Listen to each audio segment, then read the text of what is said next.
Rule 23 শব্দের শেষে double E plus আর থাকলে উচ্চারণ ইয়া, অর্থাৎ গারো গারো ই উচ্চারণ হবে কেসে ইয়া। ঠিক আছে, যেমন দেখেন যে dear, D double E R, এটাকে আমরা কি বলি dear, P double E R peer, S T double E R steer. আমরা বলি ডিয়ার পিয়ার স্টিয়ার না, এটা এটা বলতে হবে যে ডিয়ার পিয়ার স্টিয়ার, অর্থাৎ গাঢ় উচ্চারণ করতে হবে ডিয়ার পিয়ার স্টিয়ার। ঠিক আছে, ডিয়ার পিয়ার, শুধু জাস্ট ডিয়ার পিয়ার বলা হবে না, ডিয়ার পিয়ার স্টিয়ার। ঠিক আছে, যতটুকু পারি ততটুকু শেয়ার করার চেষ্টা করি। ঠিক আছে, যতটুকু অর্জন করি ততটুকু শেয়ার করার চেষ্টা করি। জাস্ট আমি তেমন বড় ধরনের শিক্ষক না, ঠিক আছে, আমি আমি জাস্ট লার্নার। ঠিক আছে, আমি একজন লার্নার। ইভেন আমি যতটুকু শিখি তাই আমি ততটুকু আমি শেয়ার করার চেষ্টা করি। ঠিক আছে, যাতে সবাই শিখতে পারে। ভিডিওটি বেশি বেশি করে শেয়ার করবেন, বন্ধুদের মাঝে শেয়ার করবেন, বন্ধুদেরকে জানাবেন, যেটা আমাদের স্পোকেন ফ্রি স্পোকেন বাংলাদেশে ফার্স্ট টাইম আপলোড করা হবে।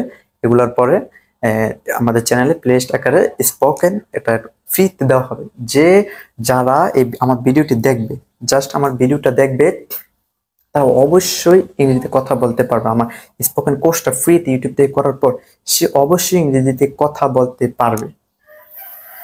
সো অবশ্যই সবাইকে জানিয়ে রাখবেন।